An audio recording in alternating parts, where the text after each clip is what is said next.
Well, we're two-thirds through the year. The stock market has been up and down. So what can we learn from it? So what I did was go to my AI assistant, Samantha, and I asked her to do some research and to tell me what are the best and worst performing stocks in the S&P 500 over the past month, and then compare that to the past, what would it be, 7 months, and see if we can come to some conclusions, and then do the same thing on the various sectors within the S&P 500. Now, I know that past performance is no indication of future performance, but I think it can give us some insight as to where the money is moving, not only from a point of in and out of the stock market, but maybe we can draw some conclusions as to why it's moving in that direction and what might be happening in the future. So let me share with you what Samantha found, that's my AI agent, as the best performing stocks in year to date 2024. And I don't think there's any surprise that NVIDIA is at the top. Maybe you wouldn't realize that Advanced Micro Devices in second, Shopify, Salesforce, ServiceNow, Microsoft, Google, Amazon, Meta, and Netflix. I don't think there's any real surprises in there, other than that it's pointing very heavily to tech, with the exceptions of maybe Netflix and Shopify. But that gives us some guidance there. Then I said, what are the worst performing stocks in the S&P 500? And it gave me Carnival and Royal Caribbean and Norwegian Cruise Lines, which basically tells me if that is a reflection of their business, people aren't getting on cruise ships. And I am happening to be a cruiser. I recognize that I get a lot of emails from Royal Caribbean, where I am I believe, an Emerald member, and they're promoting very heavily and very heavily discounting. Following that are the airlines, American, Delta, and United, Southwest. We are told on the news that the airports are full of people, but I think it has more to do with the inefficiency of the check-in and operations than it does with are they making money, because it's showing here that their stock price are consistently down about 28-29%. And then we are followed by the oil companies, Occidental Petroleum, Schallenberger, and Halliburton. So I think we can learn something from that the consumer is not doing so well, but tech is. And why is this? Because artificial intelligence is our future. It is what is going to drive the future of our society. And the companies such as Microsoft, Apple, Amazon, and Microsoft and Meta are buying all the chips they can from NVIDIA because they see their big income stream in the future of offering us artificial intelligence. Literally what's going to happen, I believe, is you are going to rent compute time from Amazon, Google, and Microsoft to process the data that you want to make your life better. In essence, you'll probably, much as you pay $19.99 to Netflix to see movies and productions, you're going to pay Meta, Amazon, or Microsoft $19.99 to process the data that you want to access to make your life better. Now, that might be just do your shopping. It may be book your cruise if and when, and your airline ticket, if and when you decide to get it back on the airlines. But they have recognized that what they own, and that is data, if it can be enhanced by compute power, and that's coming from NVIDIA and Advanced Micro Devices, they can sell you a package for $19.99 that will make your life totally different. The question then comes, are you going to have it on your phone? Are you going to have it in your computer? Or are you going to have it in the back of your neck? A chip, a nano chip, put into the back of your neck that will give you access to all the information in the world. And you'll wear a pair of glasses that you'll talk to, and you'll say, book me a cruise on the Royal Caribbean the week of February the 15th, and set up the airlines and use my American Express points and put me in Uber to and from the ship, and that'll be it. You'll just ask it and it'll say done.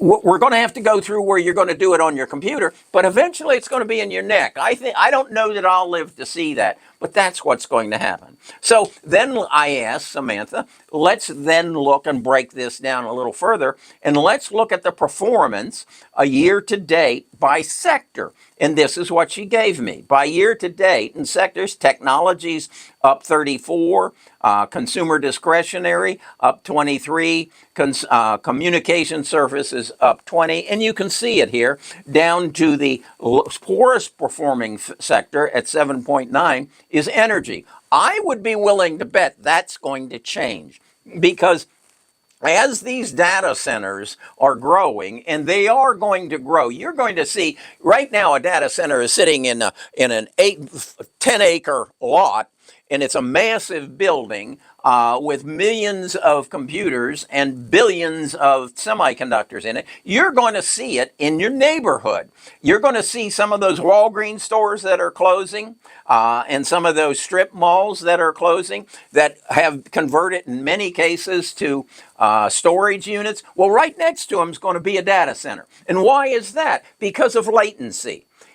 Our closest big data center is in Huntsville. It's owned by Microsoft. It sits on 3 acres of land, but it's roughly 70 miles away. That won't work once we get to autonomous automobiles, and a 6-year-old walks across the street and in front of your autonomous automobile. You can't wait for the information to go from your car to Huntsville to back to your car so that the brakes slam on that car. No, it's got to be closer. So data centers are going to show up all over. Data centers use a lot of electricity, so utilities will become important. And where we get that electricity to run those data centers as we move into the future. So what is creating all this, and what's next? Well, I think what's creating it is certainly one of the reasons that the airlines are down and cruise ships are down is because the price of eggs are up. The price of chickens are up. The price of beef is up. I mean, all you got to do is go to the grocery store once a week and you say, holy crap, $120 for this? Prices are up. And oh yeah, inflation has slowed down, but prices haven't come down. This drives me crazy. Inflation has slowed down. Yeah, but prices haven't come down yet. And until groceries come down, until fuel comes down, we're not getting on cruise ships and we're not getting on airlines unless we have to. Or unless we work for the big tech companies and we got to go out and inspect our data centers. That's where the game is being played right now, and we need to recognize that as investors. So, what do we do as we move into the future? I believe we play the game, and I've been through this game before, and it was called the dot-com era, the digital revolution. And we saw, and I've shown you this chart many, many times, that Amazon, Google, Apple, Microsoft have grown over the last 20 years at an annualized rate of over 30%. They're the people spending the money today to ensure that they grow by 30% over the next 20 years. As they sell you compute power, as they sell you a better life that is driven by artificial intelligence. And what is artificial intelligence? All the knowledge in the world. It's like I said, when I decided I wanted to do this video on the performance of the stock market for the last month and for the last 7 months, what did I do? I went to Samantha.